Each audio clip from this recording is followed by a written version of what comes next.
Hare Krishna. Can you hear my voice? Am I audible? Okay, let's start.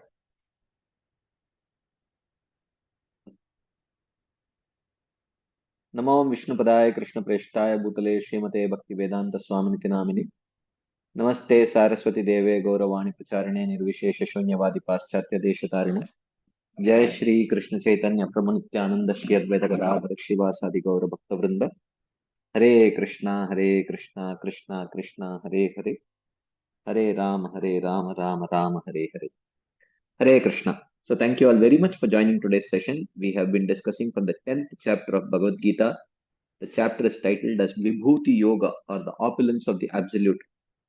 So we saw Krishna started this chapter by telling Bhuya eva mahabaho shrunume paramam vachah yatte ham priyamanaya vakshami hitakamyaya. Again, I am going to speak to you something very confidential about my vibhutis and about bhakti yoga, because you are qualified with prema, and therefore you will be happy to hear this. So then, here Srila Vishwanath Jagadakur says, by knowing the powers of the Lord, one understands that the Lord is worthy of worship. That is the purpose. Naturally, one understands that the Lord is worthy of worship. Then he says that Name Viduhu Suragana Prabhavamna Maharshayah Aham Adir Hi Devanam Maharshinam Cha Sarvashah. How understanding Krishna depends only on mercy.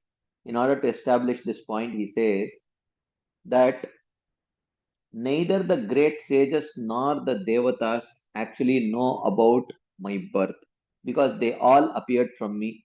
And just like a child cannot understand about the details of the birth of its own father, similarly, those who appeared after, everyone appeared after Krishna only.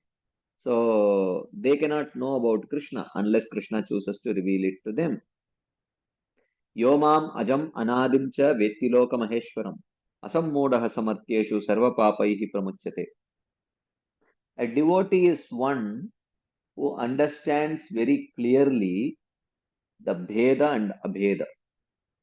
How Krishna is born and unborn at the right time, and accepts it to be achintya, inconceivable, which means he does not use material logic to reconcile birth and no birth, inaction and performing Leela. He does not try to reconcile it using material logic. He understands that it is inconceivable also.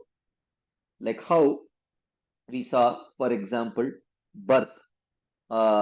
Because Krishna does take birth as the son of Vasudeva and Devaki, Yashoda and Nanda Maharaj. So definitely he is called the son. He is Nandanandan, Yashodanandan, Devaki Nandan, Vasudev. So birth is there. No birth means what?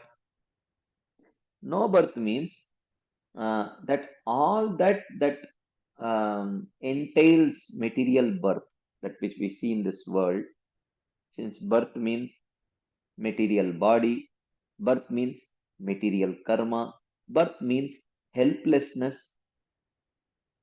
uh, birth means you don't get to choose your father and mother, all these things. But when Krishna takes birth, he is not bound by any of these things. He can appear independently. He chooses his father and mother. He does not appear with a material body. So therefore, no birth indicates no material birth, and birth indicates his birth as the son of Vasudeva and Devaki. So now someone may say, "Arey, now you have reconciled it. Huh? You have reconciled it. How is it inconceivable? How is it inconceivable?" Well, have you ever seen a person choosing his own father and mother? How is it conceivable to you? Have you ever seen a person who is not controlled by karma? Have you ever seen a person who immediately after taking birth showed his four-handed form? How are these things conceivable to your intelligence? So therefore, A devotee means he accepts these three things. He accepts Bheda, and he accepts Abheda, and he accepts the Achinta nature of their coexistence. Okay, only that is a devotee. Okay, someone may accept Bheda and Abheda, but they may try to materially reconcile the Bheda and Abheda. They may say, oh, Bheda is true, Abheda is false. Like, for example, when it comes to action and inaction. So when the Shastras say he is he does not perform actions, akarta, they will say, oh, this is true. Then what about his pastimes? They will say that he is just acting. That is just an illusion. Reconcile. But this kind of reconciliation is not correct. Reconciliation means you accept the Bheda, you accept the Abheda, and you accept the Achintya. If if all three are accepted only, then one can be considered as a Vaishnava. Otherwise, what people do, they accept Bheda and reject Abheda. Or they accept Abheda and reject Bheda. Or they accept Bheda and Abheda, and but they don't accept the Achintya. They give a material reconciliation to reconcile. No. Vaishnava means you have to accept the Bheda aspect, the Abheda aspect, and the Achintya aspect. Okay, that's what he is telling here. Then he continues. Buddhirjnanam asammohah kshama satyam damashamah sukam dukkam bhavo abhavo bayam cha abhayameva cha ahimsa samata tushtihi tapo danam yasho ayashah bhavanti bhava bhutanam matta eva pratak vidaha. All these things, intelligence, knowledge, freedom from illusion, and all these qualities which are needed for assimilating material knowledge are absolutely no use for understanding Krishna. Because they all arise from Krishna, they all arise from his energies. They cannot be used to understand Krishna unless Krishna's mercy is there. Right? So then he continues. Maharshaya saptapurve chatvaro manavastata madbhava manasajata esham loka ima prajaha. The 7 rishis, the 14 manus, all of them are born out of me, so they cannot understand me either. Etam vibhutim yogam cha mamayo vetti tatvatah saha avikalpena yogena yujyate na atra samshayah. So one who understands about this yoga, bhakti yoga, which I have already described and I will elaborate more about it, and who understands about these vibhutis of mind, which will also inspire devotion in you, such a person will certainly be inspired to practice undeviated, unflinching devotional service. Of this, there is no doubt. Yujyate na atra samshayah. There is no doubt about it. That's what he says. Then he says, let me first, talking about vibhutis, let me talk about my vibhutis in brief. Aham sarvasya prabhavah mattah sarvam pravartate iti matva bhajante mam buddha bhava samanvita. So he says that I am the source of everything. Okay. And due to me, everything operates. Mattah sarvam pravartate. Whether it is spiritual or material. Everything operates because of me. Everything operates because of nobody. Mattah sarvam pravartate. And by me, everything operates. As the super soul. Iti matva, one who understands this. How do I identify a person who has understood this? Bhava samanvitaha mam bhajante. Such a person will worship me with love. Bhava samanvita mam bhajante. So it means they will worship me with prema for perfected devotees, or bhava samanvita mam bhajante means anukulyena krishnanushelanam for sadhakas. Uttama bhakti, that is the meaning. And how this bhajan happens. What is the nature of this bhajan? Macchitta madgata prana bodhayanta parasparam katayantascha mam nityam tushyanti cha ramanti cha. We understood how this verse actually illustrates Anyabhilashita Shunyam Jnana Karma Dhyanavritam Anukulyena Krishna Anushilanam Bhakti Ruttama. This indicates Uttama Bhakti. Macchitta is Anyabhilashita Shunyam. So that is the goal. And Madgata Prana. Madgata Prana means they are completely dependent only on Krishna, which means dependence is only on the path of bhakti. This indicates Jnana Karmadi Anavritam. Okay. Bodhayanta Parasparam Katayantascha. They mutually hear about me and they sing about me. That is Anushilanam. Shilanam. Practices. Mam indicates Krishna in Krishna Anushilanam. And Nityam indicates Anu in Anushilanam. Mam Nityam Bodhayanta Parasparam Katayantascha is Krishna Anushilanam. Okay. And then Tushyanti cha Ramanti cha. And they are not uh, unwillingly doing this. They are not unwillingly doing this. They are doing it with great joy, which means Anukulyena. There is an Anukul attitude. So in this way, if you see, so what is this Bhava Samanvita Bhajan? That is Anyabhilashita Shunyam, Jnana Karma Dhyanavritam, Anukulyena Krishna Anushilanam, which is described here as Macchitta Madgata Prana Bodhayanta Parasparam Katayantascha Mam Nityam Tushyanti cha Ramanti cha. Like that. And then what is the result of such a thing? Tesham Satata Yuktanam Bhajatam Priti Purvakam Dadami Buddhi Yogam Tam Yena Mam Upayanti Te. So he says that I appear within the heart of that person, Tesham, of those people mentioned in the previous verse. What do they do? Satata Yuktanam. They constantly desire to be with me. That is the meaning of Macchitta. Okay. They constantly desire to be with me. Bhajatam. Bodhayanta Parasparam Katayantascha. Priti Purvakam. Tushyanti cha Ramanti cha. Okay. So, so for those people who are thus engaged in this path of Uttama Bhakti, I appear within their heart, and by that appearance, they attain my direct association. Yena Mam Upayanti Te. Like that, he says. But someone may say, but yes, they may attain you, but they have been living in this material world since time immemorial, by which they would have attained a lot of material conditionings. How you will appear within their heart, or how are they going to progress like that?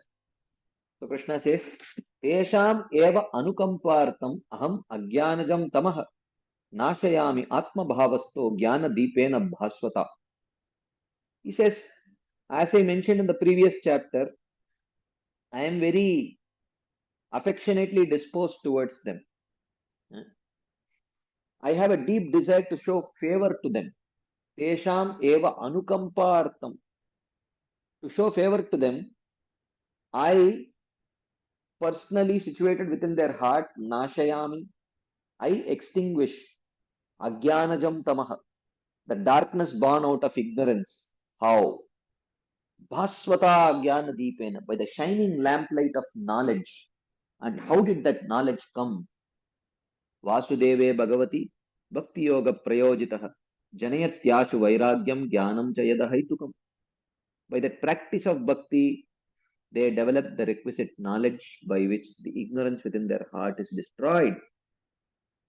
So then, after speaking in this way, Arjuna is very impressed. Arjuna says, Param Brahma, Param Dama, Pavitram, Paramam Bhavan, Purusham Shashvatam Divyam Adidevam Ajam Vibhum, Ahustvam Rishayas Sarve Devarshir Naradastata, Asito, Devalo, Vyasaha, Swayam Chaiva Bravishime. O Krishna, Param Bhavan Param Brahma, you are certainly the Supreme Brahman. Param Dhama, you have a supreme transcendental body. Pavitram Paramam, you are the most purifying person. Hmm? And this is not just my opinion. Rishayah survey, all the sages, Devarshi Narada, Asita, Devala, Vyasa, Ahustvam, Purusham Shashvatam, they declare you to be the eternal human being. Divyam, who is beyond the gunas, Ajam, who is unborn, Adidevam, and who is the source of all. They declare you in this way. And greatest Vibhum, Swayam Chaiva Bravishime. So what you are speaking now cannot be accepted as your unfairly self-glorifying yourself. Actually, these same words have been used to describe you by great sages who are, very well known. Asita, Devala, Vyasa, Narada. So therefore, I accept, based on all these pramanas. Sarvameta dhritam manye yanmam vadasi keshava. Nahite bhagavan vyaktim vidur devana danava. Whatever you speak to me, I accept as, whatever you have spoken to me, I accept as truth. I do understand that the Devatas and the Danavas do not know about your birth. I accept it. So, Swayam Evatmanatmanam Vetatvam Purushottama Bhuta Bhavana Bhutesha Deva Deva Jagatpate. This is a beautiful purport for this. He says, O Purushottama, O Purusha Uttama, which means who is the supreme amongst all the Purusha avatars. O Bhuta Bhavana Bhutesha, the Lord of the Creator of all creators. O Deva Deva, O performer of pastimes. O Jagatpate, O master of all the universe. Swayam eva atmana atmanam veta. You alone know yourself by yourself. Which means, for knowing, you are not dependent on anyone else. That is the meaning. Okay. So he says that your devotee knows that actually you do have birth and you are also without birth. Even though such a condition is difficult to exist, but your devotee knows it is true. He accepts that it is true. But he also does not know by which method it can happen. That is the achintya part. You see here. This is the achintya part. He knows your birth is true, your no birth is also true. But how they can coexist, that he does not know. Okay. So you know through yourself alone and not through any other means, which means Krishna, to know himself, is not dependent on any other external source. So therefore, amongst all the Purusha avatars, he is the supreme, Purushottama. Okay. Not only are you supreme amongst them, but you are also the Lord of all the Lords up to Brahma. You are not only superior to the Purusha avatars, but you are superior to the Guna avatars also. That is Bhuta Bhavana Bhutesha. And not only are you the Lord of all of them, you are also the performer of pastimes, Deva. And moreover, out of your infinite mercy, you are the master of those like me, dwelling within the universe. You are Jagatpate. Okay. So this is one meaning. This is a general meaning. There is another meaning that is given. So he says these words may be taken as terms describing the nature of being the supreme person, who is Purushottama. So who is a Purushottama? So they say Bhuta Bhavana. You are the father of all creatures.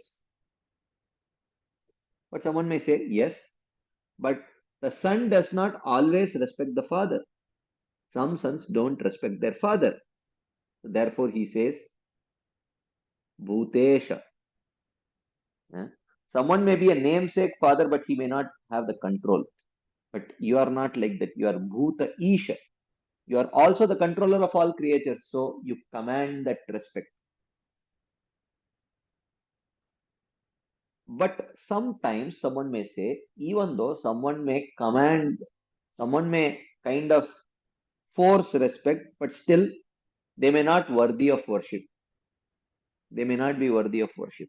So he says, you are Deva Deva. You are Deva amongst all the Devas. You are the father of all creatures. Oh, okay. Yes. And even though the Devas are worshipable, sometimes they may not give protection also. Therefore, he says, Jagat Pate, you are the protector of the whole universe. Like that. So then Arjuna continues, Vaktumarhasya sheshena divya hi atma vibhutayah yabir vibhutibir lokan imams tvam vyapya tishtasi. You have very briefly mentioned in that verse about your vibhutis. Aham sarvasya prabhavah mattah sarvam pravartate iti matva bhajante mam buddha bhava samanvita. Through that verse, you very briefly touched upon your vibhutis. But I wish to hear about your vibhutis in detail. But you may say, oh, it is impossible to speak about all my vibhutis because there are so many. So he says that at least speak about those vibhutis by which you remain pervading this universe. Imam lokam tvam vyapya tishtati. Yabir vibhutibir lokan imam tvam vyapya tishtasi. Please at least speak about those vibhutis through which you remain pervading this universe. At least speak about that. Okay. So then he says, why do you want to know? Katam vidyam aham yogim svam sada parichintayam. Keshu keshu cha bhaveshu chintyosi bhagavan maya. O yogin, O master of yoga, katam parichintayam. By what method of thinking, tvam aham vidyam sada. Can I know you always? Katam maya chintyosi. How should I think of you with devotion? Keshu keshu cha bhaveshu. In these various manifestations of this material world, looking at them, how can I meditate on you? Tell me. Okay. So basically, he is asking this um, so that he can favorably meditate on Krishna. Vistarena atmano yogam vibhutim cha danardana bhuyah kataya triptirhi shrinvato nasti me mritam. Therefore, please tell me again in detail about your vibhutis and your bhakti yoga because I never feel tired hearing this subject matter because of the love that I have. So you have to speak in detail, as yesterday we were discussing in the morning Bhagavatam class. Attention to detail is a sign of love. So when someone has that love, they naturally want to hear more and more details. Because Arjuna has that love towards Krishna, he wants to hear more details about uh, Krishna's vibhutis. Okay. So he says, but please speak in detail about your vibhutis and about bhakti. Hmm? For me, hearing nectar in the form of your instructions, relishing through a tongue in the form of my ear, there is no satiation. So Krishna, in response to this request of Arjuna, he starts speaking. Hantate katayishyami divyahi atma vibhutayah pradanyatah kurushreshta nastyanto vistarasya me. My dear Arjuna, I will tell you only about the chief vibhutis because there is no end to my vibhutis. So I will only tell you about the chief ones. Okay. So he says the word vibhuti includes both material and spiritual manifestations of the power of the Lord. Because they all arise from the Shakti of the Lord, they should all be considered as worthy of meditation as forms of the Lord, even though some are preferable to others. So there is gradation. Everything is a Vibhuti. Even the three Purushavasaras are Krishna's Vibhuti only, because Vibhuti also includes both material and spiritual manifestations of the power of the Lord. Right? So, even though every Vibhuti, because it is a manifestation of the energy of the Lord, is worthy of meditation as a form of the Lord, but still some are more preferable than the others. Like we saw the example of Krishna says, Rasoham apsu kaunteya prabhasmi sasi shuryayoho.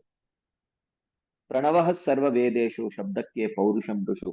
I am the taste of water. Looking at water, you can think, oh, this taste represents Krishna, and so on. That is very good. And that kind of meditation is very favorable.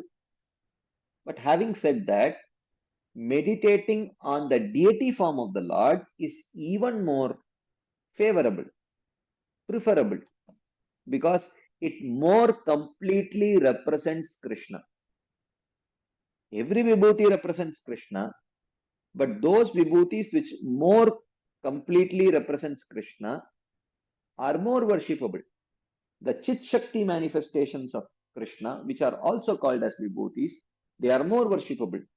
The Maya Shakti manifestations of Krishna are little less worshipable, because they less completely represent Krishna. Okay, so then he starts by first talking about the Purushavataras. Aham Atma Gudakesha Sarva Bhutashayastitah Aham Adischa Madhyam Cha Bhutanam Anta Evacha.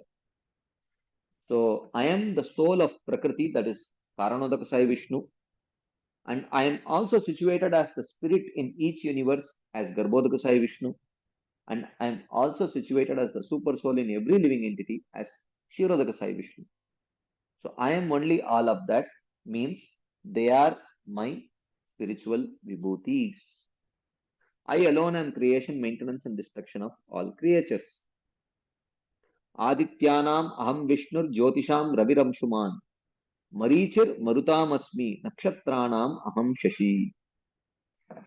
Amongst the Adityas, I am Vishnu.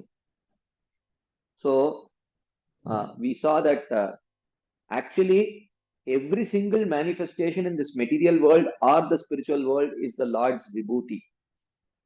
But Krishna is telling that amongst nakshatranam aham shashi, of all the luminaries or the stars, he says, uh, I am the moon. Why? Because in a night sky, anyone would always appreciate the moon more than the stars, because it's more bright, more prominently visible. Okay. So the best appreciation should always go to Krishna, right? That is Anukulyena Krishna Anushilanam. So while it's not that the stars are not his vibhutis, but the moon more completely represents Krishna than the stars. So therefore, amongst them, the moon can be meditated up. So when you look at the night sky, what draws your appreciation the most? The moon. So while looking at the moon, think of Krishna. Oh, this is Krishna. Not that the stars are not Krishna, but definitely the moon catches your imagination the most. It attracts you the most. So uh, the most prominent, most attractive, most powerful, most influential part of that particular species, you meditate that to be Krishna, because that most important uh, aspect draws your appreciation the most. So basically, this is why is he speaking like this? Because Arjuna's question is, Arjuna does not just ask to hear about the vibhutis of the Lord. Arjuna is asking, I want to hear about your vibhutis so that while looking at things of this world, I can favorably meditate on you. So that favorable meditation will come when you look at a horse and you think, oh, the best of the celestial horses, Uchchaishrava, that is Krishna. So for one who is a horse, who is a lover of horse, when he hears about the nature of the celestial horse Uchchaishrava, he will develop great appreciation. And when he thinks that is Krishna, he is investing maximum respect to Krishna. Not that the other horses are not the vibhutis of Krishna. They are also vibhutis, but they less completely represent Krishna. Uchchaishrava more completely represents Krishna, but no vibhuti completely represents Krishna at all. Only Krishna himself represents himself completely. None of his vibhutis, none of his amshas, including his own manifest, including his swamshas, as Matsyakurma, Varaha, Narasimha, Rama, all of them, they don't represent him completely. What then to speak of the vibhutis? So the only thing that we are discussing is which more completely represents Krishna in that particular class that you think of as Krishna. So Krishna is represented by the most important of that particular class. That is the purpose of Krishna speaking like this. Okay, because Arjuna has asked a very specific question. How, by looking at things of this world, I can favorably think of you? That is the question. So that favorable thinking comes only when you remember the most important, member of that particular class. Okay, like that. So this is where we ended our discussion last week. So before we continue our discussion further, if there are any quick discussion points, comments, questions, anything anyone would like to share, add, you can please go ahead. You can either type your questions in the chat box or raise your hands, whatever you may feel comfortable.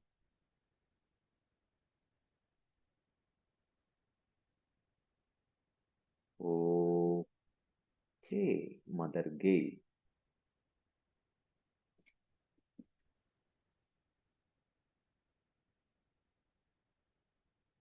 You have to unmute yourself, Mother. Okay, sorry. Yeah, when you were saying that Krishna's birth and his non-birth, they are like inconceivable. So I don't know if it was completely clear to me why they are inconceivable. You know, I mean, like for example, the non-birth of the jiva is inconceivable because we don't have a conception of something without a beginning, of something not being created.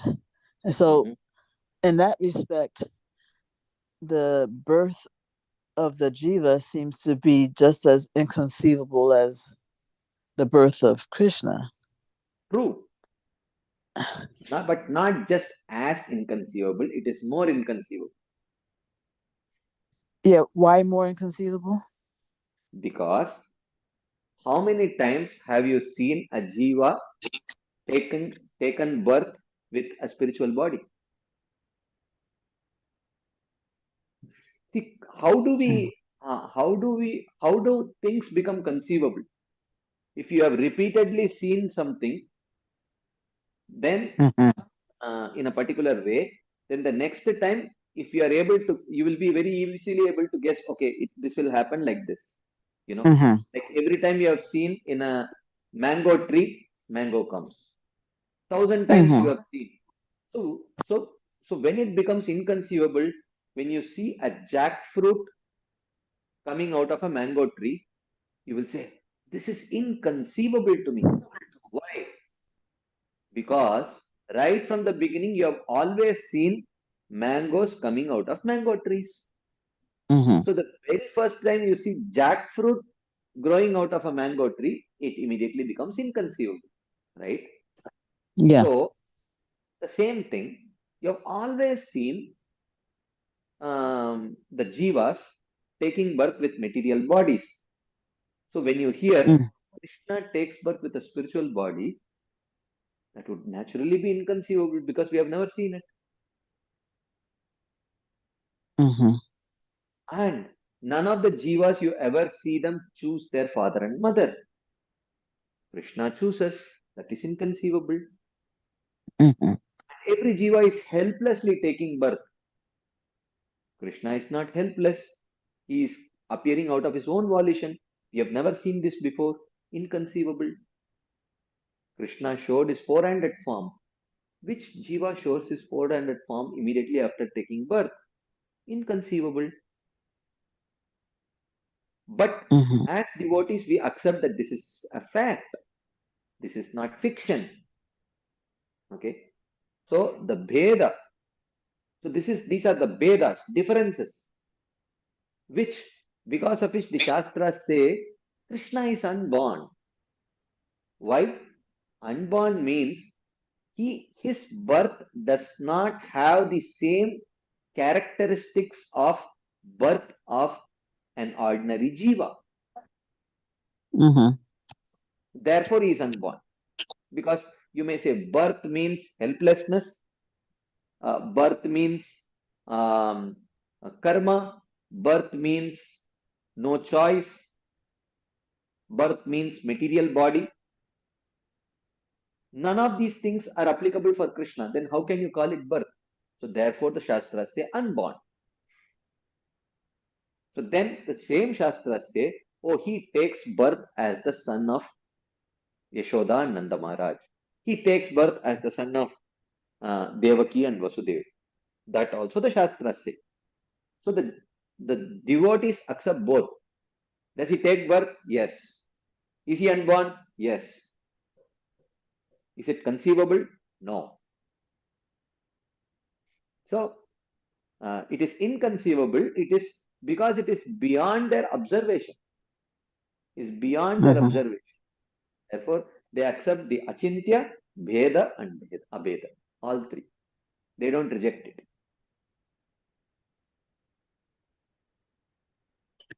They accept all three: the inconceivability, the achintya, and the similarities and the differences. Those Correct. three. Yes. Mhm. And inconceivable, the inconceivability of his not, of his not having taken birth simply refers to the fact that of his, beginningless existence. That also, yeah, because that body, it's eternally existing. The jiva's body are not eternally existing. They come into um, with the transmigration of the soul from body, one body to the another body. When right when he is at the womb, from that time a new body starts forming. But Krishna's body is eternal, so Mhm. it just goes from one universe to the other universe.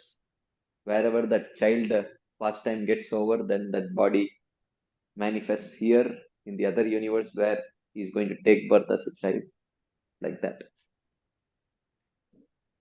Mhm. Okay, Prabhu. Thank you very much. Hare Krishna. Shri Vidya Mataji. Hare Krishna, Dandat Pranam Prabhuji. See, this is with regard to this, Prabhuji, Machita Matgata Pran. Of course, you have explained it very nicely, very detailed, this one. And but I just wanted to know this, Prabhuji, this Tushyanti Ramanti. So Krishna says here, like, so those who do Bodhayanta Parasparam Katyantascha, so they get Tushyanti Ramanti. So does it also apply to the other services that we do, like Yeah, yeah. deity services, other Yeah, services? yeah. right? Hearing That and will, chanting is just a okay, representative of the other limbs of bhakti here. They are the okay, representative, okay. but they are the prime representative. That is why they are mentioned. Like, Fine. Yeah, yeah, okay. Because like we just spend, I mean, we spend more time in other services than in generally, right, in hearing. So that's why I just wanted to know about that point. Okay. Okay, Prabhuji. And one more point. So this one, like was hearing your last week's recording, Prabhuji, I could not attend the class. So you nicely explained about that, the three grades of inconceivability. This one, and again, of course, we are hearing that, Krishna's power should be understood. This one. So I was just, Prabhuji, trying to compare it with this Janma Karma Cha Me Divyam. So where, right, Krishna says, right, evam yoveti tatvatah, he says, right? So is there any a quantitative, Prabhuji, description for this tatvatah for these different types of inconceivability, Prabhuji? Because like, I mean, so how much one should understand this? Because we know we cannot, nobody can understand Krishna in full, that Krishna himself has declared. And Nitya Siddhas know him much better than us, and then sadhakas know much better than non-devotees. So this way, so is there any the level of that tatvatah also differs for different people, Prabhuji? There, so tatvatah there refers to I don't know if realization. my question is clear. Yeah, tatvatah refers to realization Okay. in that particular verse that you are quoting. Janma Ah, karma cha me divyam evam yo vetti tatvatah tyaktva dharmam. ah. What is it? Tyaktva Tyaktva deham, tyaktva tyaktva deham deham punarjan, punarjanma naiti deham. bhaveti. Yeah. So Mm. he says that. So which means we are sadhakas. We accept Krishna's birth Mm. to be transcendental, his activities to be transcendental. Mm. So when we give up our body, will we not take birth again? This question arises. So Yes. there are two understandings. Okay. Mm. One understanding is that yes, we won't take birth again. Because birth means karma. Because our birth will not be due to karma. Mm. Therefore, that birth in the Mm. strictest sense cannot be called as birth because it is facilitated by Krishna, not by Mm. karma. It is not a result of our karma. So, in that sense, Mm. if you see, there is no birth. But he also says, Mam eti, he attains me. Mm. Mm. Okay. So, therefore, the understanding of this verse is that Tattvataha means what? Full realization. So, what is the proof Mm. of that full realization? Krishna tells in the next verse. Vitaraga Bayakroda Manmaya Mam Daraga Paikota. Upashrita Yeah. Mm. Bahavo Jnana Tapasa Puta Madbhavamagata. Krishna says. Mm. Vitaraga, there is absolutely no attachment to the false philosophies. Vita Bhaya. Mm. And because you are so firmly fixed in your understanding, the right understanding of the philosophy, that you are not actually fearful of other people, presenting such philosophy. And Vita Mm. Krodha, and you don't feel angry towards them either. And Vitaraga Bayakrodha Manmaya. Such a person who accepts Krishna as the Supreme Personality of Godhead cannot but, or who understands the birth and activities of Krishna to be transcendental, he cannot but think of anyone but Krishna. Manmaya. Mamupashrita. And he takes exclusive shelter of Krishna, not the process of karma, jnana, yoga, etc. Mm. Pahavo jnana tapasa puta madbhava magata. And there are many people, Arjuna, in the past who have done this and attained my Okay. nature. Mm. So he says that. So Okay. therefore, that is the point. So tattvataha in that Okay. particular context refers to complete realization. which is attained when one attains the stage of prema, after which when one gives up his body, he does not take birth again, he will attain Krishna. He will join him in his eternal pastime. Okay. Okay. So like, so I mean, irrespective of the rasa in which we are inclined to, like one has to attain to the prema. Still, then that tattvataha is incomplete, right? That's we Yeah. understand. Can we understand that? Yeah. Yeah. Okay. Okay. Yeah. Sorry, I got little confused with this one because again and again we are talking about understanding Krishna's power. At the same time, it is inconceivable. We cannot understand it fully. So I just thought of this word tattvata. That's why I just wanted to ask. Yeah. Yeah, but you made it clear, Prabhuji. Thank you very much. Hare Krishna. Okay. Okay. Yes. Okay. There is another question in the chat box. How do we define a vibhuti? Actually, it has already been defined, right? Where does he say? So he says here, vibhuti means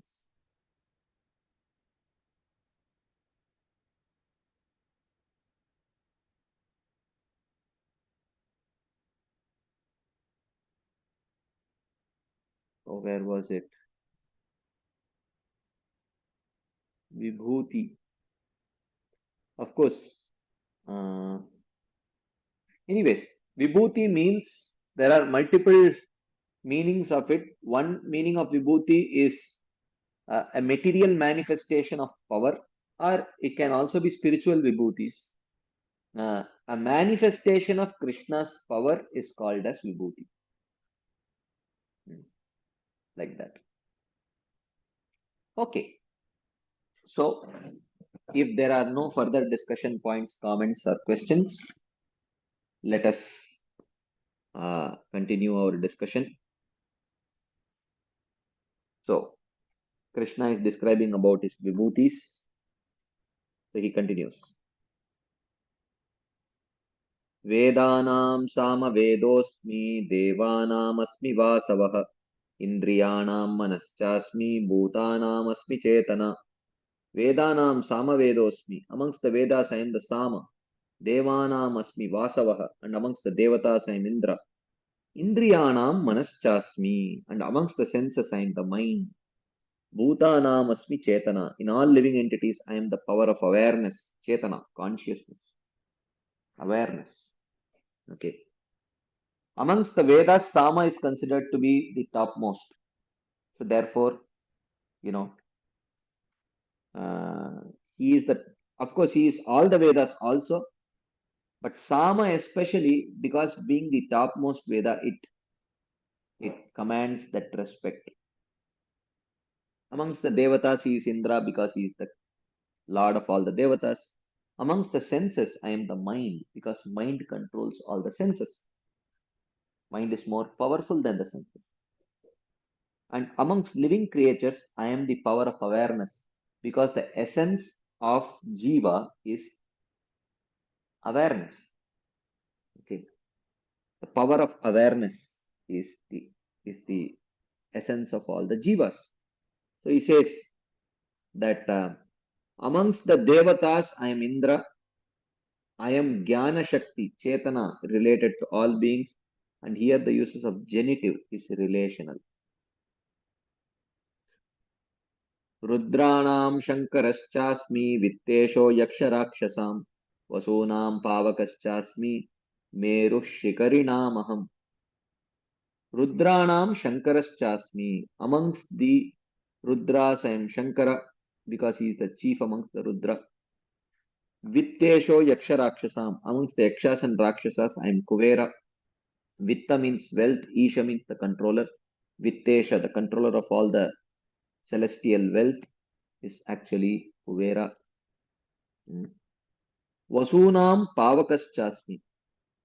Amongst the Vasus, I am fire. And Meruhu Shikarinamaham. Amongst the peaked mountains, I am Meru, because that is the best. Notes. There is footnote. Lord Brahma said, My dear boy, Rudra, you have 11 other names.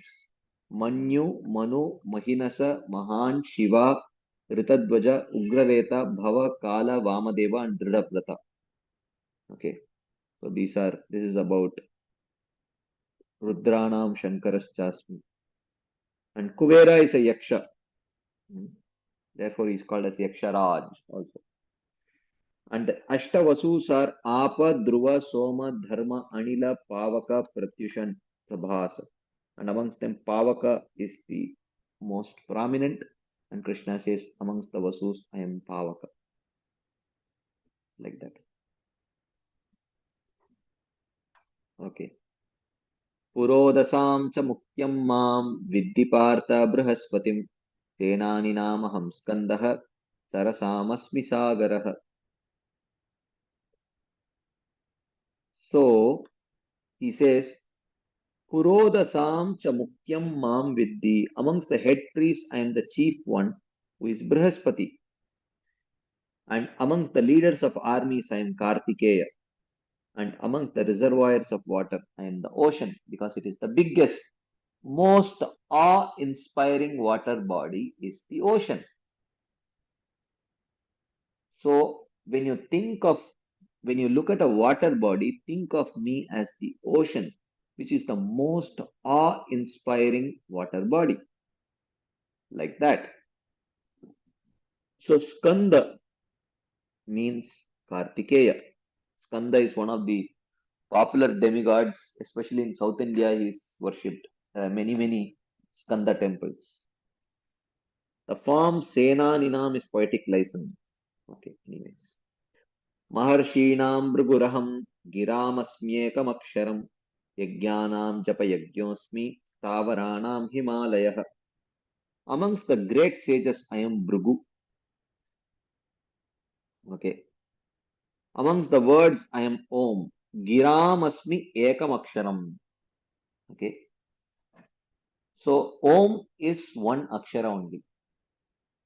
So that Ekam Aksharam is Om. Amongst the sacrifices, I am Japa. Yajnanam Japa Yajñosmi. Thavaranam Himalaya. And amongst the immovable objects, I am the Himalayas. Okay. So, anyways. Ashwattah sarva vrikshanam devarshinam cha naradah gandharvanam chitraratah siddhanam kapilo munihi. Amongst the trees, I am the pipal tree. Okay, this tree is regarded as a representative of Vishnu. Amongst the divine sages, I am Narada. Amongst the Gandharvas, I am the Chitraratha. And amongst perfected beings, I am Kapila. Uchchaishravasamaśvānām viddimām amritodbhavam airavatam gajendranam naranam cha naradipam. Know that amongst the horses I am Uchchaishrava, who rose from the nectar ocean. Amongst the elephants I am Airavata. This also arose from the churning of the milk ocean. And amongst men I am the king, because he is the most important, most powerful, in the human species. Okay. आयुधानामहं वज्रं धेनूनामस्मि Kamadhuk प्रजनश्चास्मि कन्दर्पः सर्पाणामस्मि वासुकिः. Ayudanam aham vajram. Amongst the weapons I am the thunderbolt.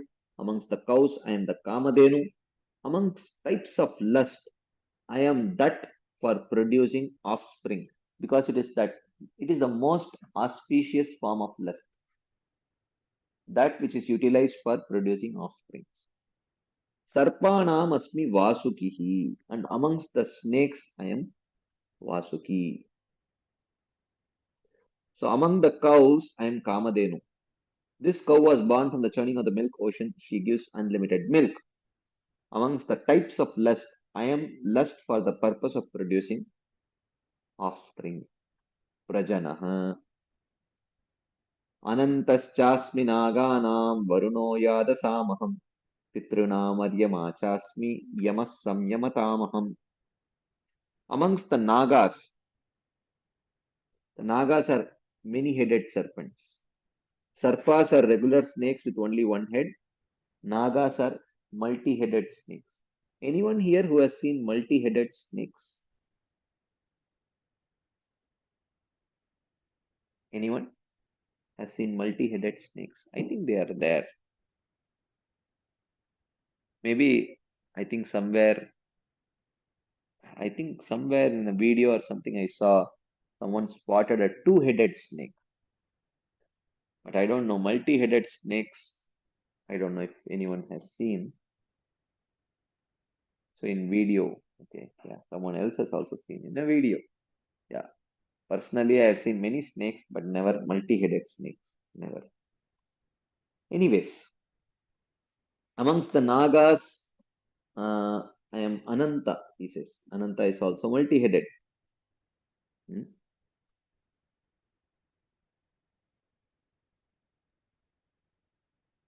Okay. Tarini Radha Mataji says, a snake with two heads. Two heads where one head was one end of the snake and another end was the tail end. Wow, this is amazing. I have never even heard of such a snake. So she says that such a snake was seen in. Can you imagine a snake with heads at both ends? Wow, this is something very amazing. Vahini Mataji says that she has seen one in Udupi. I hope you are not talking about the deity forms, right? In Udupi, you saw a real living snake, right? I hope you saw a real living snake in Udupi with multiple heads. Right? No, I am talking about Vahini Mataji. Vahini Mataji. She said that she saw one at Udupi. I hope it was not the deity form. Of course, there are many deity forms with multi-headed Nagas, but I hope she saw a real snake. Anyways, amongst the inhabitants of water, I am Varuna, because Varuna is the demigod in charge of water. Oh, she says she saw lots of real multi-headed snakes. My God, not one, but many. It is very strange. Maybe next time we go to Udupi, you will have to ask Mataji where she saw. Maybe there is a zoo or something. Okay. Amongst the Pitrus, I am Aryama. Amongst the punishers, I am Yama. Okay. Prahlaadaschasmi daityanam kalah kalayatamaham mriganam cha mrigendroham vainateyascha pakshinam. Amongst the demons, I am Prahlad because he was a devotee. Amongst the controllers, I am time. No one can control anyone like time does. And amongst animals, I am the lion. And amongst the birds, I am Garuda. Vainateyascha Pakshinam. Vainateya is the son of Vinata, that is Garuda. Pavanah Pavatamasmi Ramas Shastrabhritamaham Jashanam Makaraschasmi Srotasamasmi Jahannavi. So then he says, Pavanaha Pavatamasmi. Amongst the purifiers and the swift, I am the wind. Ramaha Shastrabhritamaham, and amongst the holders of weapon, I am Parashuram. Jashanam Makaraschasmi, and amongst the fishes, I am the Makara. Srotasam Asmi Jhannavi, and amongst the rivers, I am the Ganga. Okay. Of moving or purifying agents, I am the wind. Amongst the bearers of weapon, I am Parashuram. He is suitable as a Vibhuti because he is an Avesh avatar, and because he is an outstanding Jiva amongst those who have been given powers by the Lord. So therefore, in that sense, he is a material, he is a Vibhuti in that sense. Rama is taken as Parashuram rather than Ramachandra since he is a Jiva. A Jiva can be a Vibhuti, but not the Lord himself. Okay. But Paramatma was mentioned as a Vibhuti. Okay, maybe because he is just an Amsha. Therefore, he is a Vibhuti. Okay. Padma Puran, quoted in Bhagavatamrita, says, O Devi, I have recited to you the story of Parashuram, a Shaktiavesh avatar of the Lord. Here Bhagavatamrita refers to Lagu Bhagavatamrita.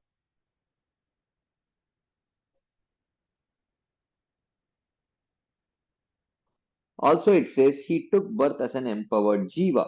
Oh, yeah, he's quoting here Lagu Bhagavatamrita. The characteristics of the Avesh avatar are also mentioned in the Bhagavatamrita. Where a Jiva is filled with portions of Jnana Shakti or other Shakti of the Lord, he is called Avesh Avatara. Okay. So, amongst the fish, I am the Makara. Actually, it should be aquatics, you can say, which is a special type of fish. Amongst the rivers, I am the Ganga. Hmm? A Makara is like it has it's a combination of, it has the bottom like a fish, head of a lion, and middle like a human being, something like that. You know, I think it has the head of a human being, middle of a lion, and the bottom of a fish or something like that. Makara. This is a. Oftentimes they say that this is a very. Uh, what do they say? Fictional. What is a religious fiction? What do they call it? Mythology. Yeah, correct. It's a mythological creature, they say. Yeah, it's a mythological creature, they say. Mythology or mythology, depending on how you pronounce. So, mythological creature, this Makara. It has a, I think if you go online, you will, is it the Vahana of Kamadev? Yeah, I think, yeah. Makara, yeah, correct. Makara Dwaja. Makara Dwaja. Anyways, okay.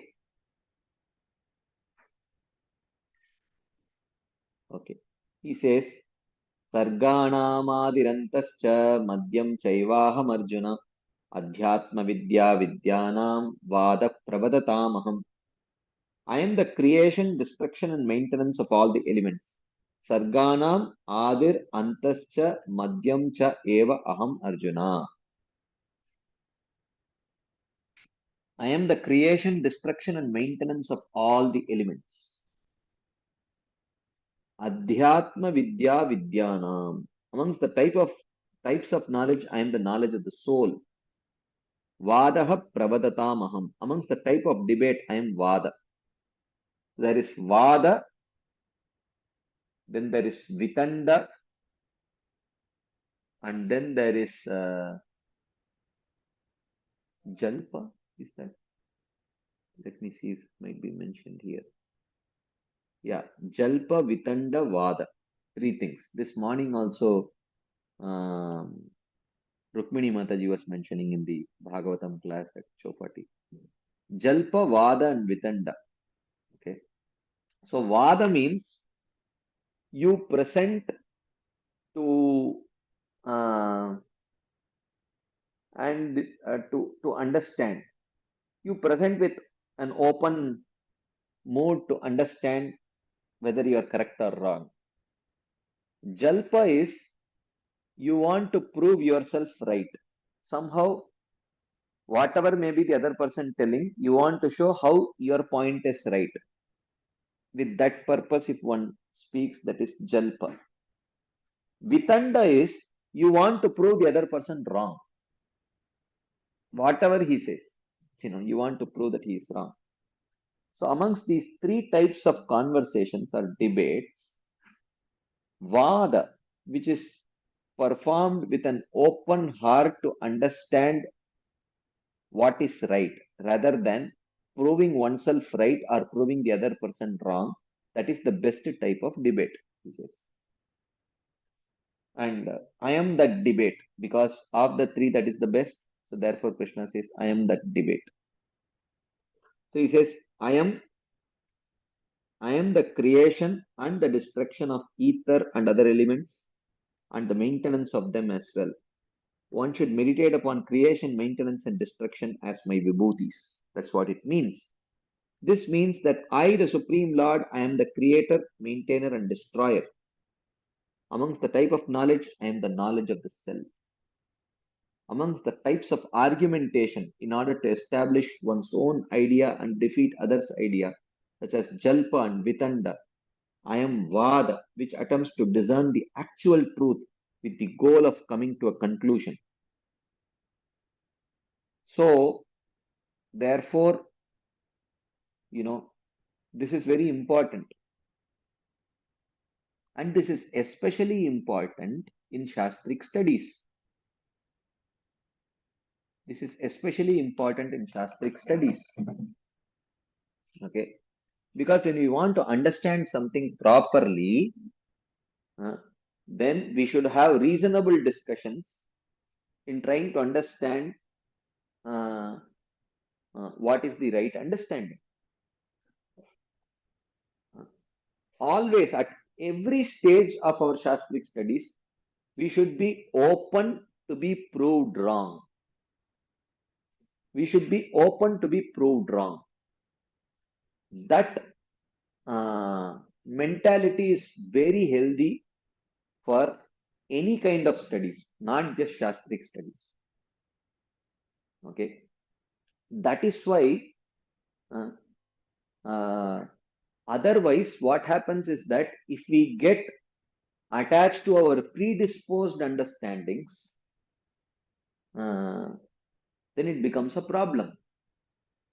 Then somehow or other, if our ego latches on to that understanding, if a person starts identifying with that understanding, then whatever happens, he will try to prove that right, even though there may be proofs which may prove otherwise. That is why, in our sessions, one thing that we consciously try to do is that the writings of the acharyas are right in front of every single person, including myself. So we all are reading it together. Okay, we all are reading it together. So when I am reading it and explaining it, everyone, because he or she is seeing that same screen, they are reading it, and if they get a different understanding, they can always present. We can discuss. Oh, could we understand it this way also? Oh, I never thought about it. Rather than quoting or paraphrasing what, Bhaktivinoda Thakur explains like this. Fine. Oh, is this his explanation, or is this your understanding of what he has explained in his book? We do not know. But when there are 32 people in this forum right now, if 32 people look at the same slide and are reading the same sentences and are coming to the same understanding, then probably that is a reasonable understanding. Still, that does not mean 32 people can misunderstand also. But still, at least we know, even if one person says, Prabhuji, I am reading the same statement, but I think this could be understood this way also. Then at least there is an opportunity. Okay, let us try to understand. Oh, you are explaining it this way. Why do you think it could be understood this way? Oh, is there a similar section of Bhagavad Gita or Bhagavatam elsewhere? Let's go there and see what the Acharyas explain. Okay, let's open Baldev Bhushan's explanation or Srila Prabhupada's explanation and see how they explain. These options are there, right? So, therefore, it is very important that in understanding things, okay, we should, our goal or our definition of successful education or learning should be very clearly defined. The goal should be to understand the truth. not to become attached to my point of view. Okay. So then it defeats the whole purpose of education. It defeats the whole purpose of education. Therefore, in a debate also, our goal should be very clear. Okay. We go with an open heart. Whatever I am convinced of, I am going to present. But whatever the other person is convinced of, I am going to hear with an open heart. Okay. And let us exchange notes and see if I can learn something from you, you can learn something from me. Let's come to a, kind of synthesized understanding which is agreeable to both, or at least it is agreeable to me. So this approach is very important, actually. So therefore, he says, amongst the types of argumentation, I am Vada, which attempts to discern the actual truth with the goal of coming to a conclusion. So he says, footnote, His Holiness Bhanuswami Maharaj writes, Vada, Jalpa and Vitanda are famous as the three types of argument.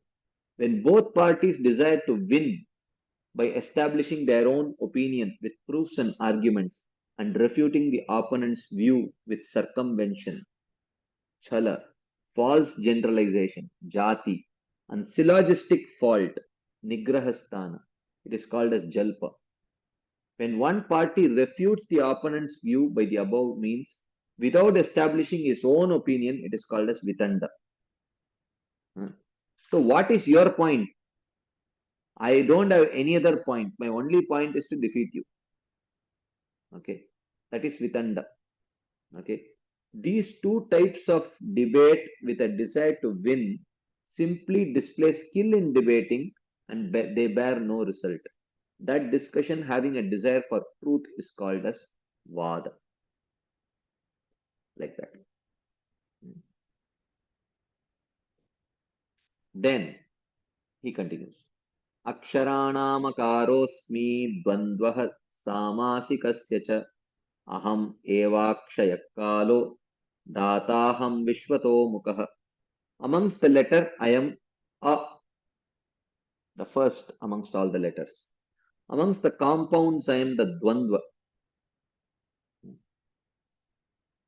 And amongst the destroyers, I am Shiva. And amongst the creators, I am Brahma with four faces. The Dvandva compound is superior amongst the compounds since its elements are equal. Okay. Like that. In the Avyayi Bhava compound, the first element is more important. In the Adhyat, like for example, Adhyatma in the soul, the first element is more important. In the Tat Purusha compound, the second element is more important, as in Gunatita, surpassing the Gunas. In the Bahuvrihi compound, both elements are unimportant, depending on reference to a third element, Mahabahu, one who has strong arms. Anyways, this is just, for this we need to know the compounds. Amongst the destroyers, I am indestructible time. This refers to Mahakala, Rudra, who is famous as the destroyer. And amongst the creators, I am Brahma with four faces.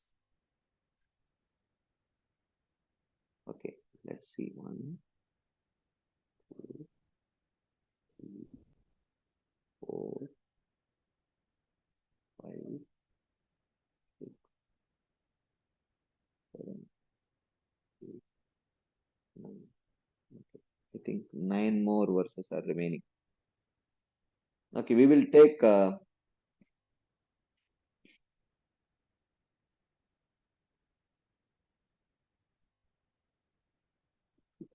okay, let us pause now for some quick discussion and then we will again go for another 7, 8 verses like that. Any quick discussion points, comments, questions, anything anyone would like to share? There are some questions in the chat box. Let's take them first and then we will move on to some verbal questions. Okay, there is a comment here, maybe. Whenever there used to be debate, then is it that both parties follow exclusively only Vada? Or when one sees one is going to be defeated, one starts using Jalpa and Vitanda? Well, if the purpose is, if one is trying, if one starts with Vada, what is the premise of Vada? I will come to the right understanding. So now, Shyam Mukund Prabhu, my question to you, if someone uh, if someone starts a debate with the goal that I will try to understand what is right, then in your understanding, what is defeat? What is defeat? Hare Krishna Prabhuji. Yes. His own understanding, which was wrong, it's itself a defeat at that time. Yeah.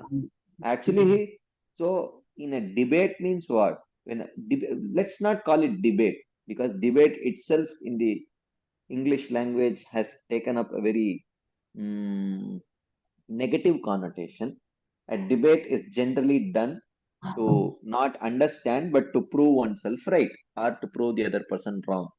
But in a conversation, if uh, if I am doing a conversation to understand the truth, the defeat is if I don't understand the truth, that is the defeat. It's not that the truth can come from the other person's mouth or the truth can come from my mouth. It doesn't matter. If that is the goal, where is the question of defeat? Defeat is the defeat is if both parties are unable to come to a proper conclusion and there is no clarity about what is the truth. That is defeat. And in that case, why should anyone take up to uh, Jalpa or Vitanda? Jalpa or Vitanda is there only if there is attachment to one's own opinion.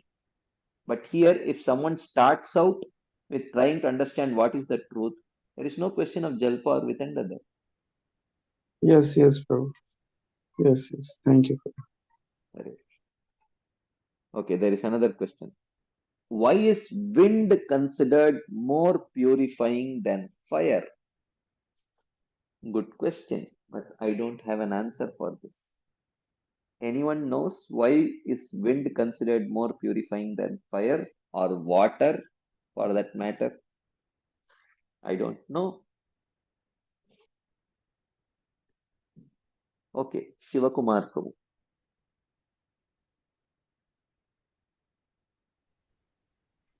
Hare Krishna Prabhu. Stand up. Prabhu, on 10:22, Prabhu, the aware that was discussed as Chetana. Can you just little bit elaborate, Prabhu? Sorry, I didn't listen or understand properly. Of the living creature, in all the living creatures and power of awareness. See, what Krishna is indicating here is two things. As if you remember, Rasoham Apsu Kaunteya, Prabhasmi Sasishurya Yoho. So, like that in the 7th chapter when he was discussing, similarly, either it refers to the prominent amongst that species or the distinguishing factor of that particular species. So when you are talking about living creatures as opposed to non-living objects, the distinguishing feature is awareness, power of awareness. So that is what distinguishing feature. So Krishna says, I am the distinguishing feature of that. So now, Rasoham Apsu Kaunteya. So what is rasa in water? That is, you can say it is the distinguishing feature or it is the essence. Okay, it is the essence. So like that. So here also in describing the vibhutis, he is telling, in all the living creatures, I am the power of awareness. Because if the power of awareness is not there, then that living entity cannot be called as a living creature. He may not have a teeth, he may not have ears, he may not have nose, he may not have legs, But if he does not have awareness, Mm. it is not considered as a living creature. Okay. And that's why, if you remember, when we were discussing in our Jaiva Dharma, Mm. when talking about trees and plants, Mm. it is mentioned that achadita chetana, completely covered consciousness. The awareness is almost tending towards zero. Mm. So therefore, even though they are living, Mm. but the life force, or that the distinguishing factor of that life is almost missing. Mm. Mm. Okay. Mm. That is why they are said to be very low in their consciousness, almost close to dead matter, Mm. like that. Mm. Mm. Okay. Okay. Thank you for the detail. Yes, Mother Gail. Hare Krishna Prabhu. I'm going back to when you were having question and answer with Mataji, and you were referring to this word, I think it was tatvam or tatva or something, and you were saying that it means realization. In that context of that verse. Okay, yeah, and I didn't know which verse we were referring to there. 4.9. 4.9. Yeah. Okay. Janma karma cha me divyam, that verse. Mhm. Yeah. Let me see. One second. Okay. The word tattva, let me see. Evam yoveti tattvataha, right? Tattvataha there means realization. Correct. Okay. Yeah. In the translation, we say one who does not upon take birth again in this material world, but attains my eternal. So when it says one who knows the transcendental nature of my appearance, there, one who knows means one who has like Realization. Vigyan. Yeah. And that was your point there. Yeah. Okay. Thank you. Correct. Okay, there's something in the chat box. Jalpa or Vitanda happens even in situation where one's actions are judged. Yeah. Jalpa or Vitanda is what most often happens because we have a big ego. So therefore, oftentimes it happens. What to do? That is the unfortunate thing. So slowly we can try to rectify ourselves. Okay, next question. Because I was puzzled about wind being more powerful in purifying, I used to observe situations, and one observation I could make is wind can go anywhere, but fire is restricted.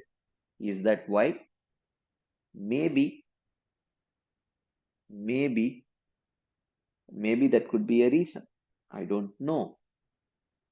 So yeah, I honestly don't know why wind could be more power purifying than fire or water.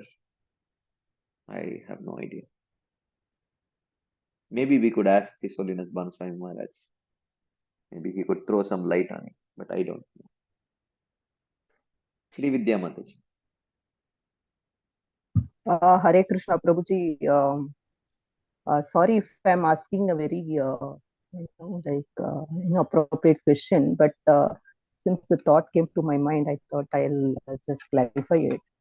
So Prabhuji, like here, Krishna talks about various vibhutis, giving the list of this thing.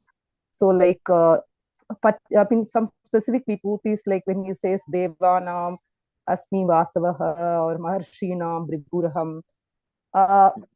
See, Prabhuji, these are all like we do understand they are all material vibhutis, but as a conditioned soul, like Prabhuji, when we think about these characters, so we think about I mean, their negative side actually comes to us, right? I mean, I'm just talking about myself. So here, so I mean, as conditioned soul, we are more prone to think about somebody's, this one. So when Krishna compares them with this vibhutis, he says that I am best in them. So how do we then accept it? Because Krishna is pure, so there is no mixture of any this one in him. So then how do we then understand them? Because is it because of that the conditioned nature that comes to us? No, we have to understand the context in which Krishna is telling. Airavata is material, Uchaishrava is material. So, and this Airavata was defeated by Vritrasura. Yeah. So, but the point is, in what context is he telling? Amongst the elephants, Airavata is the supermost. So, so basically, the purpose of this whole thing is all these are endowed with some particular power to an extraordinary proportion. So, you remember me. You remember my power, that I have bestowed this power. And because extraordinary power invokes extraordinary awe and reverence, therefore one can think of Krishna favorably in that way. This is not the best way of thinking of Krishna, best way of thinking about Krishna, but the specific questions that Arjuna had asked is, I am living in this world, I will be seeing and experiencing things around me. Looking at things around me, how can I remember you? For that, Krishna is giving this answer. Okay. Yeah. So like, I mean, because of that half knowledge, like in Bhagavatam, we again and again we come across, Indra making so many mistakes, like Brigu, they're missing. So that, that tends to make, yeah. The context is what? So now, if I say, if amongst boxers, Mike Tyson was the most powerful. So now you may say, okay, but he had many misdemeanor charges against him. He did this, he did that. Okay. But here, what am I telling? I am talking about boxing within the ring. Right. So other misdemeanors he might have done. That's a different thing. But I am talking about the ability to box. When I am talking about that, you should not bring the other things. Okay. So, Bhrigu, yes, he was engaged in particular things. But he says, Maharshinam, does he say Maharshinam Bhriguragham? What does he say? Yes, Prabhuji. Yeah, Maharshinam Bhriguragham. So amongst the Maharishis, so then how the Maharishis are defined, what is their defining characteristic? Maybe that defining characteristic in great proportions is there in Bhrigu. Yes. But apart from that, he might have done certain things. Some acharyas explain that this was a specific pastime orchestrated by the Lord. Bhrigu going and kicking the Lord on his chest. It's all orchestrated by the Lord. Just like Hiranyakashipu and Hiranyaksha fighting with Lord Varaha Narasimhadev. Right? But even if that may not be the case, a particular, even Shukracharya, he was, Kavinam Ushana Kavi, he's going to say, Shukracharya, but for what purpose? Kavi means one who is who has extraordinary material intelligence in a particular way. Okay. He's addressing that. He's not addressing devotional faith there. Okay. So we have to see in that particular sense, it should be taken. Yeah. So this also shows that like as a sadhaka, one should develop that broad-mindedness to see the positive aspect of any this one. So Indra in this position, Now, not that anybody and everybody can get that position. So that the power of that position is what is empowered by Krishna to have that position.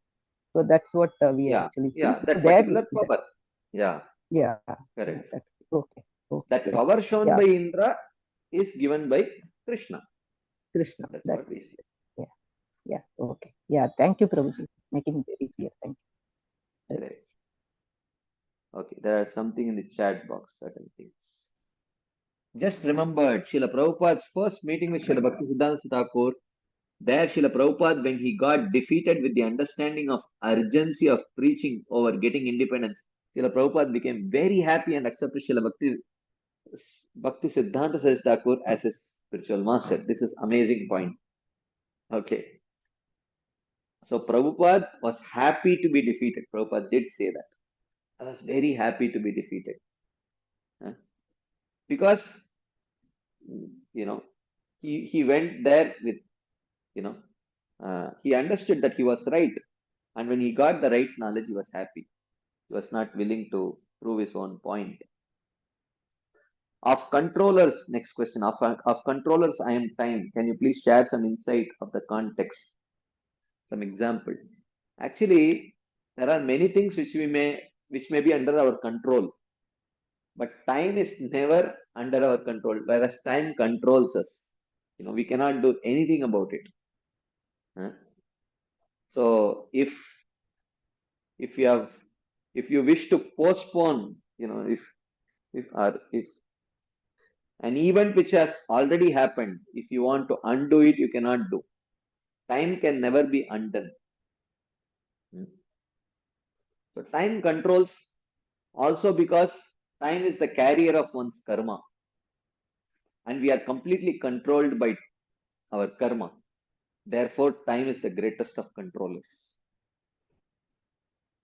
But when we take shelter of Krishna, then time does not control us.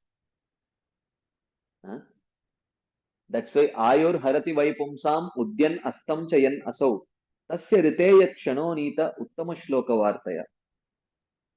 That is why the rising and setting of sun, which indicates the passage of time, controls the life of everyone except for those who are engaged in Krishna Katha, because they are moving towards eternity. Like that.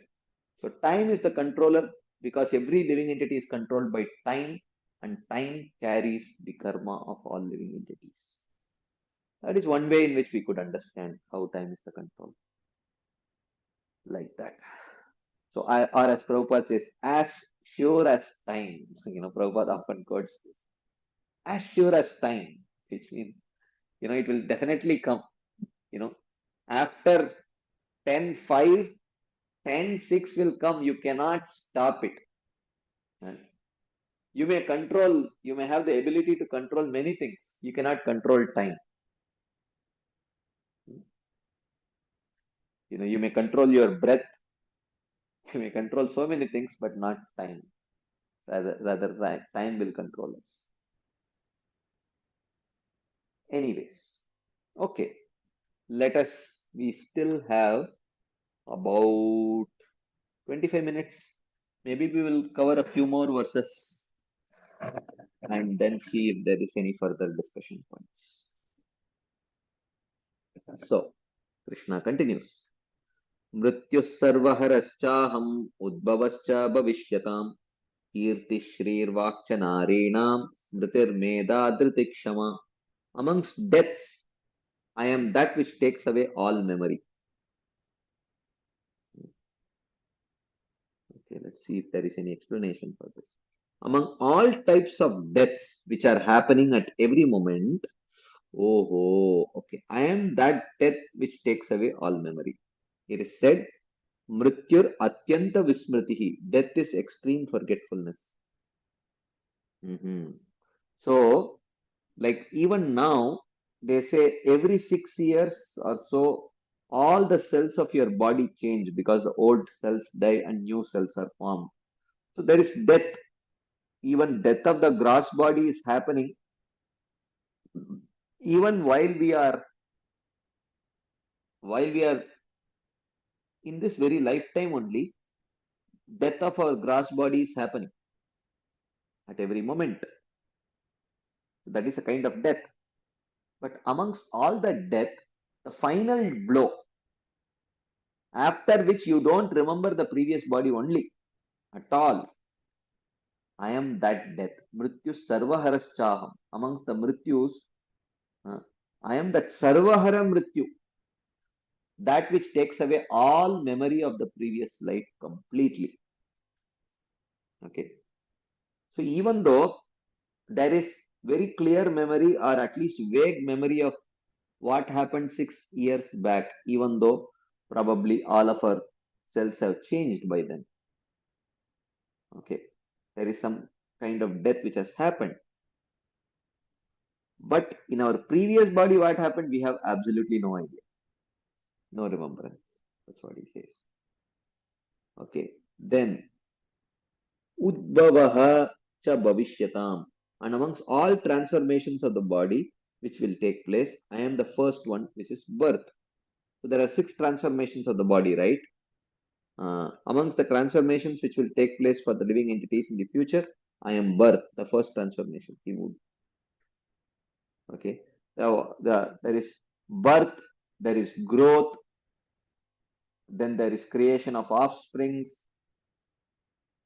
then there is decline, there is death. Like that, there are 6 transformations. Amongst the 6 transformations, he says, I am birth, which is the first transformation. Amongst women, I am Kirti, Shri, Vak, Smriti, Meda, Dhriti, and Kshama, and the other wives of Dharma. So, here he says, among women, I am fame, beauty, and refined speech. These 3 and also the 4, memory, intelligence, fortitude, and tolerance. Cha indicates the other wives of Dharma, such as Murti. So, Dharma, a Prajapati, married 13 daughters of Daksha. They were Shraddha, Maitri, Daya, Shanti, Tushti, Pushti, Kriya, Unnati, Buddhi, Meda, Titiksha, Kri, and Murti are mentioned in 4, 14, 49. Mahabharat gives a different list which includes Kirti, Shri, and Dhriti. Vak does not seem to be one of Dharma's wives according to Mahabharat. Anyways, maybe that could be a difference in names or whatever. Okay. बृहत्सामततासाम्नां Gayatri छन्दसामहं मासानां मार्गशीर्षोऽहं ऋतूनां कुसुमाकरः. Amongst the samas, I am the Brihat Sama. Amongst the meters, I am Gayatri. Amongst the months, I am Margashirsha. And amongst the seasons, I am the spring. The Lord has already said that he is the Sama amongst the Vedas.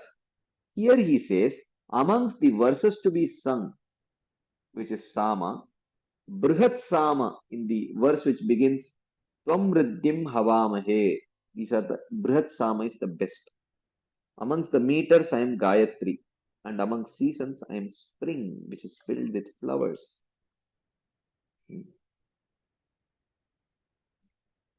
Dhyutam chalayatamasmi tejas tejasvinamaham jayosmi vyavasayosmi sattvam sattvavatamaham. I am gambling in the cheaters. Amongst the conquerors, I am their victory. Amongst those who endeavor, I am that endeavor. Among the strong, I am their strength. So, related to those who mutually cheat each other, I am gambling. Here, the genitive case is used to show a relationship with the cheaters. Among the conquerors, I am victory. Because the essence of conquest is victory. Among those who endeavor, I am that effort. Because that is what distinguishing. If one is not putting an effort, you would not call him a person who is performing an endeavor. Among the strong, I am the strength. Vrishninam Vasudevosmi Pandavanam Dhananjayah Muninamapyaham Vyasah Kavinam Ushana Kavi. Amongst the Vrishnis, I am Vasudev. Here it says Vasudev. Is it Vasudev or Vasudev? Vasudevosmi. Or is it? Okay, here there is a footnote. Baladev says that Vasudev refers to Balaram, since Vasudev usually means the son of Vasudev. In either case, taking Vasudev as father or brother avoids making Krishna his own Vibhuti. Yeah, right. Okay. Amongst the Vrishnis, I am Vasudev according to Srila Vishwanath Chakravarti Thakur, and according to Baladev Debhushan, it refers to Balaram. Okay. Amongst the Pandavas, I am Arjuna. Amongst the sages, I am Vyasa, and amongst the wise, I am the Ushanas. Okay, like that. The rule is given as follows. Pragyaditvat. Vasudev usually means the son of Vasudev. However, sometimes by the rule given, Vasudev can simply mean Vasudev.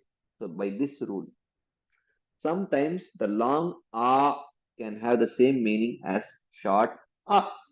So therefore, Vasudev here means Vasudev. The long A is used to indicate self-interest. Others would propose that the meaning is amongst the Vrishnis, I am myself the son of Vasudev. This, however, is not agreeable as it does not mean anything. Okay, it does not mean anything. I am myself. You cannot say like that. Then, Dandodamayatam-asmi Nitirasmi Jigishatam Maunam Chaivasmi Guhyanam Jnanam Jnanavatamaham.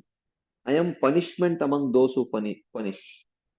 In those who desire victory, I am proper policy. Okay, which means proper rules. Only then it is called as victory. If someone has cheated and won, that is not considered as victory. So niti or proper policy is very critical to accept someone as actually being victorious. So otherwise it is not considered to be proper victory. Okay. Then he says, I think I'm in trouble.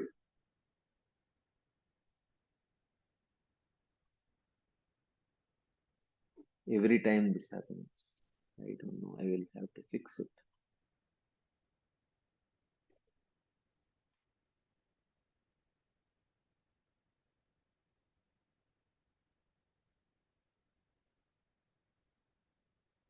Okay. Anyways, I will have to open it again now.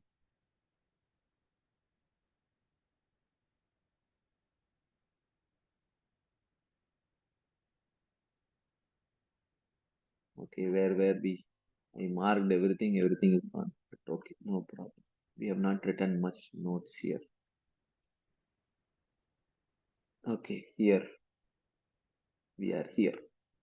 124 out of 134. Wow. 15 minutes, 10 slides. Maybe it's possible. Let's see.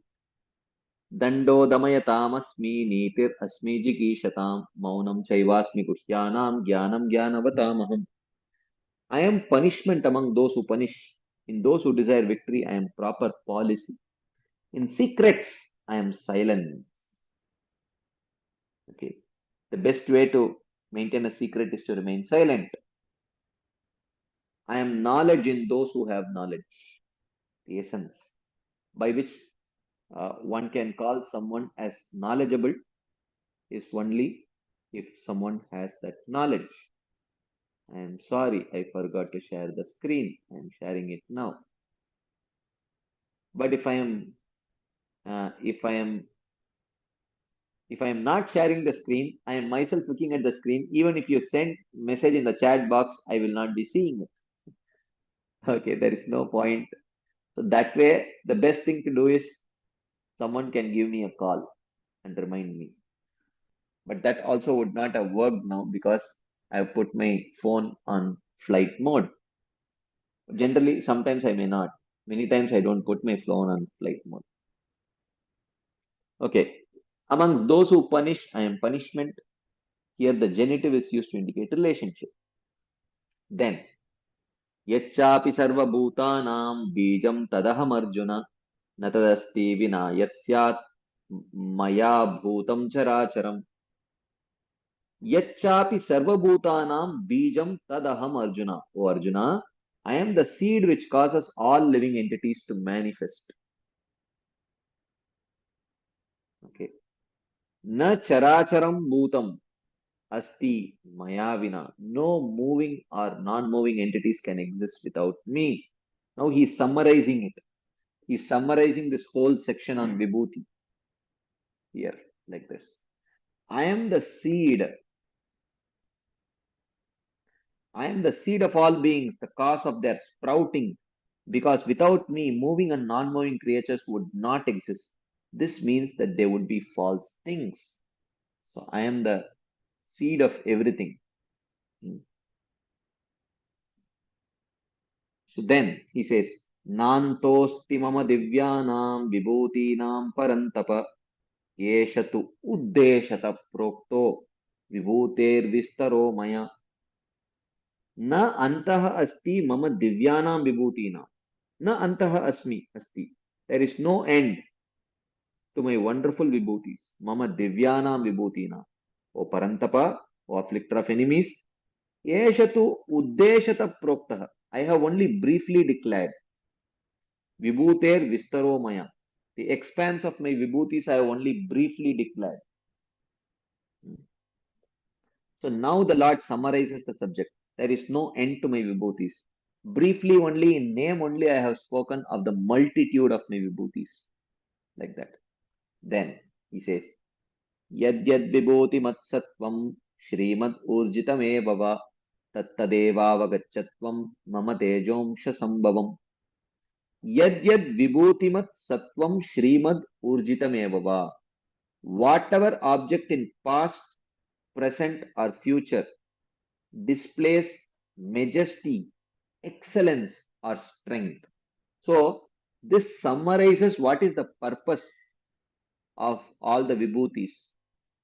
So, he says, whatever object in the past, present, or future displays majesty, excellence, or strength, Tvam avagacha, you should understand, O Arjuna, Tattadeva, all of that, Mama Teja Amsha Sambhavam. It has all arisen from just a fragment of my power. So when you see something really wonderful, you're astonished or dumbstruck looking at the uh, exhibition of majesty or excellence or strength. One should understand, oh, this is just an exhibition of a fragment of Krishna's power. So that way we can remember Krishna. Okay, that is the point here. In this verse, the Lord brings together all the vibhutis of past, present, and future which were not previously mentioned.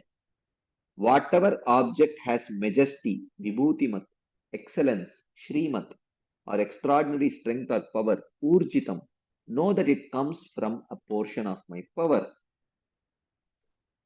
Okay. So last verse. Okay. Atava bahunaitena kim gyatena tavarjuna vishtabhyahamidam kritsnam ekam shena stito jagat. Atava etena bahuna kim gyatena tava Arjuna. O Arjuna, what is the use of knowing all these individual vibhutis? Because you wanted to know in detail, because of your affection for me, I have mentioned. But what is the use of, I can go on speaking like this. What is the use? If I have to summarize, he says, Eka amshena stitaha. Please understand that by just one portion of myself, Vishtabhya aham kritsnam, I am firmly established idam jagat in this universe. By one portion of myself, I am firmly established in this universe as Paramatma.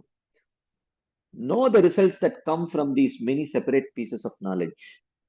What is the result of these separate pieces of knowledge? By one portion alone, by the Paramatma in human form, fixing myself in the world which I have created, supporting this created world by being its basis, superintending the world by being its ruler, controlling the world by being its controller, pervading the world by being pervasive, and creating the world by being its cause. I am situated in this world as the creator, maintainer, destroyer, ruler, controller, supporter, everything. And that everything is one insignificant amsha of mind, that is Paramatma.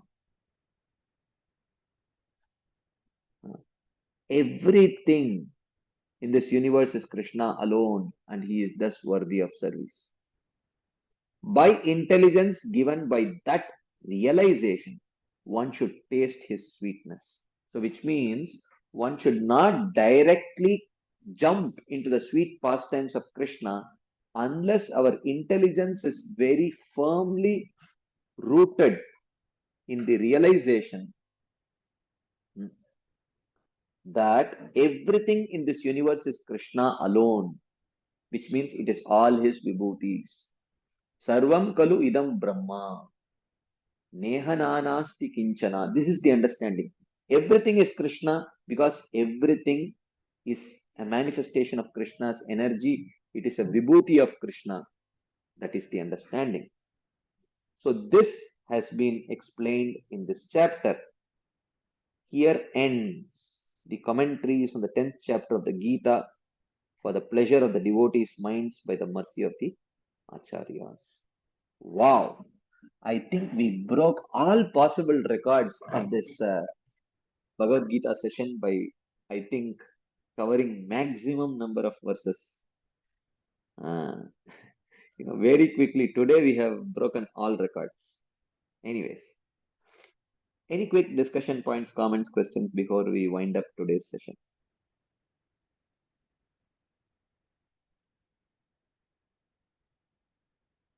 Okay, wonderful. There is one question here in the chat box or comment. Let's see.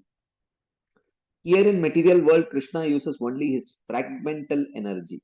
But in the spiritual world, Krishna uses his full power.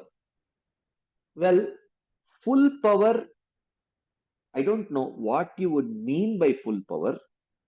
In the spiritual world, he uses his personal energy, Chit Shakti. So the Chit Shakti is a more complete manifestation of his energy. But does he use all aspects of the Chit Shakti at all times? No, not necessarily. Whatever is needed, he uses. Sometimes he may use his Sarva Sankalpata Shakti. Sometimes, if there is a if the devotee desires something else, then there is no use for that Sarva Sankalpata Shakti. That goes lower in the pecking order, like that. But in the spiritual world, all his activities are conducted by his internal energy, Chit Shakti, like that. Okay. So if there are no further discussion points, comments, or questions, I think we'll pause here. But before you drop out, next Friday, oh yeah, next Friday there is class. I think the Friday after that there is no class, I guess. Yeah. So next Friday, yes, there is Bhagavad Gita class will be there for sure. We will be starting the 11th chapter, Krishna willing. Next Friday we will start. So thank you very much for your patient listening and your enthusiastic participation. Srila Prabhupada ki jai. Srila Vishwanath Chakravarti Thakur Pad ki jai. Srimad Bhagavad Gita ki jai. Hare Krishna. Thank you very much.